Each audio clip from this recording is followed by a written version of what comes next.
ਇਹ ਧਰਤੀ ਤੇ ਫੇਰ ਵੀ ਲੋਕੋ ਰੱਬ ਦੀ ਧਰਤੀ ਰਹਿਣੀ ਆ। ਇਹ ਧਰਤੀ ਤੇ ਫੇਰ ਵੀ ਲੋਕੋ ਇਹ ਰੱਬ ਦੀ ਧਰਤੀ ਰਹਿਣੀ ਆ। ਜਿਹਦੀ ਖਾਤਰ ਪਾਲਿਆ ਨੇ ਉਹ ਅੱਜ ਵੇਖੋ ਵੈਰ ਭਰਾਵਾਂ ਨੇ। ਉਹ ਜਿਹਦੀ ਖਾਤਰ ਪਾਲਿਆ ਨੇ ਅੱਜ ਵੇਖੋ ਵੈਰ ਭਰਾਵਾਂ ਨੇ।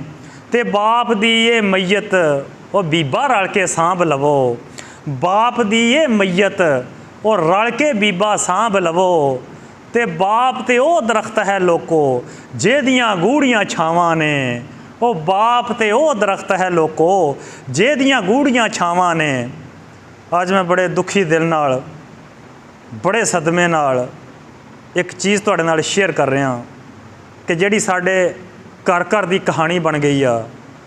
जिस शै ने साडियां मुहब्बतां खो लईआं, जिस शै ने साडा अमन खो लिया, जिस शै ने साडा कट्ठ खो लिया, जिस शै ने साडे वीरां भैणां भरावां दा प्यार खो लिया, ओह दुनिया दा लालच आ।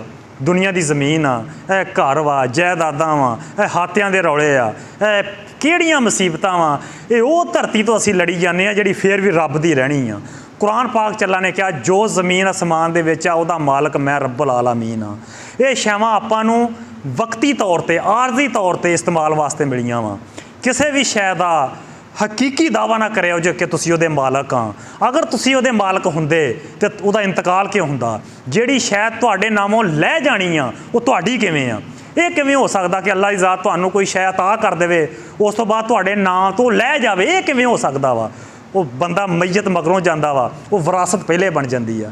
जिहड़ी जिहड़ी शै उहदे नाम आ उहदे साह निकलण तो फौरी बाद वो विरासत बन जांदी आ। जिहड़ी शै ने विरासत च बदल जाना वा उहदी हकीकी किवें हो सकदी आ। ये कोई शायद तेरी हकीकी नहीं। ऐ इंसान ये गाफल ना हो, तू अल्लाह दे कुरान तो अखा ना फेर, नबी दी हदीस नूं पस पर्दा ना सिट। हकीकी तेरी शै वो किवें हो सकती है जिहड़ी तेरी मैयत ही विरासत बन जाए। जिहड़ी शै ने विरासत बन जाना वा, विरासत कहंदे दूसरियां नूं, जिहड़ी शै दूसरियां ने तकसीम कर लैनी आ वो तेरी किवें हो सकती आ। अगर तेरे बाप दादे दी शै विरासत बन गई कल नूं तेरी शै ने भी विरासत बनना वा। इह ते लड़ाई छड्ड दे। मेरा अज दा पैगाम ही इनू दिल दियां कन्नां नाल सुनी। इस जायदाद के पिछे, इन्हां हाथियां के पिछे, इस जमीन के पिछे भरावां नाल दुश्मनी ना पाई, भैणां दा हक ना खावी, आंढियां गुआंढियां नाल वैर ना पावी। एक इंच जमीन किसी दी अगर तू दबा ली तो हदीस शरीफ च आया वा 7 जमीनां बन के तेरे गले का तौक बन जाएगा जिथे हिल नहीं होना। किसी दी शायद अगर तेरा कब्जा वा छड़ दे, उन्होंने वापस कर दे, जिहदा हक आ उन्होंने दे दे। ना दिता तेरे वास्ते जहन्नम का अजाब बन जाएगा, तेरे वास्ते हशर का अजाब बन जाएगा, तेरे वास्ते कबर का अजाब बन जाएगा। उत्थों का अजाब झलना बहुत मुश्किल ही। तो मक्खण जट की गल पल्ले बन ला, किसी की अगर शै दबाई आ उन्होंने वापस कर दे।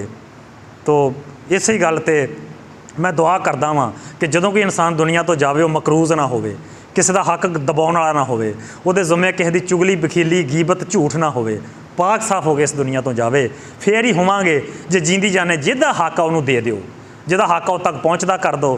आपदा हक आप लवो, दूसरे का हक उह तक पहुँचदा कर दो। इजाज़त चाहांगा। अल्लाह हाफिज़। अपने